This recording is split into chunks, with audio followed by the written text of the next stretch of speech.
So after absolutely mincing Rise of the Ronin all week and finally completing the game and unlocking the awesome endgame, I wanted to give my final verdict on the game as a whole. I am happy to say that unlike Dragon's Dogma 2, this game has had a stability patch, so the frame rates are better. They still drop occasionally here and there, but not as noticeable as it was before, so that's always greatly appreciated.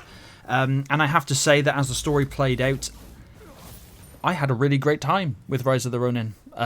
This is a game that I will definitely come back to, and I will probably 100% it. And I'm going to give it a while because I've hammered it hard in this last week. I've put in like 35, 40 hours into it, which, yes, I know is minuscule compared to a lot of other YouTubers that put thousands of hours into it. But don't forget, that's their job. They do that all day, every day. I have a full-time job. So, yeah, get off my back, man. Rise of the Ronin is a fantastic RPG, and I stress RPG because I've noticed a few comments in my other videos where I'm showing combat and people are going, yeah, this dude got slashed in the back and pushed off a roof and he still didn't die. They're not going for realism. This isn't a realistic game. This is an RPG. So enemies have health bars. It's RPG. So bear that one in mind. It's not Ghost of Tsushima. Ghost of Tsushima is an action adventure game which is a little more realistic in the combat area. This game is an RPG, okay? Got it? Cool. There we go. That's why people don't die instantly from one hit. I mean, there's some enemies do. From stealth kills, you'll get an instant kill. There are some more enemies that are more difficult to kill and they require a lot more punishment. But all the different combat styles that you can utilize within the game feel really cool, unique and different. Of course, each individual weapon has many different styles that you can use, and there's so many variations. It's a lot of fun. There's a lot of side content to do in the game as well, over 3 large maps.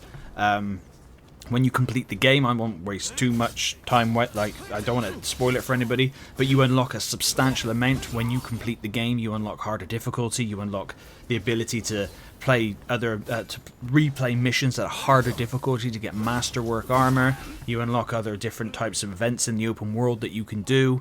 Obviously then you can just polish off anything that you didn't do. So it is well worth playing the end game if you enjoy the game, obviously.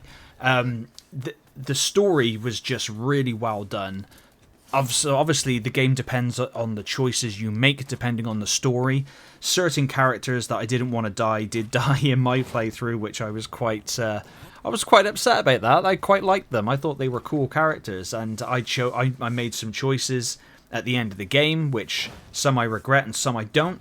But overall, like with all the cutscenes and all the badass moments and the fighting, it just feels like you are literally a part of the story, and I think that is very, very good, and it was told very well.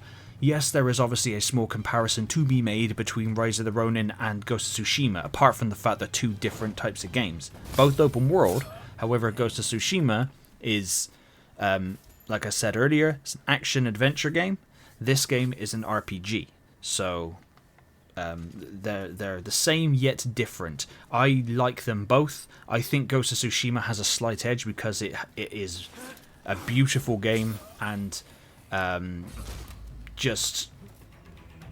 think it just has some things in it just make it slightly better. But Rise of the Ronin is a very, very close second. You know, it's just a fraction of a hair away from being as good as Ghost of Tsushima, in my opinion.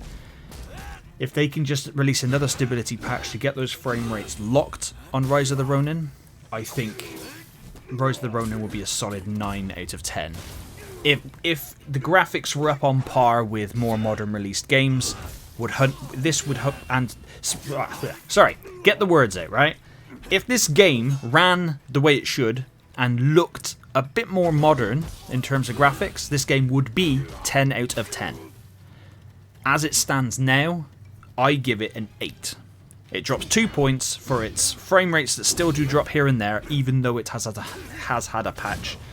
And it drops a point for just basically not looking as good as more modern games should. However, graphics do not make all the difference. Make some of the difference, but not all of the difference. The gameplay here on Rise of the Ronin is solid, and I've had a ton of fun, and it's just awesome. It's a good length story. You can do as much side stuff as you want. You unlock so much different gear and outfits and looks.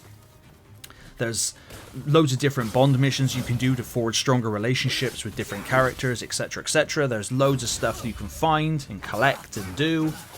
This game is really good, and I do highly recommend it. But, like I said in my other video, I still don't think this game should have been priced at 70 quid. If you can grab this game for 50 quid or less, I say go for it. It's worth that at least. But I wouldn't get it for 70 quid because, even though I do enjoy it, and I think it's almost as good as Ghost of Tsushima, it's nothing new, it's nothing super special. It's just really good at what it does. But let me know in the comments down below if you did check out Rise of the Ronin. I had a ton of fun with it, and like I said, I will return to it, and this is a game that I will continue to play now for a few years until I've 100%ed it, and I'm looking forward to doing that. I'm also looking forward to see if they put any DLC in there or any post-game content stuff. That would be pretty nifty. But as always, thank you very much for watching.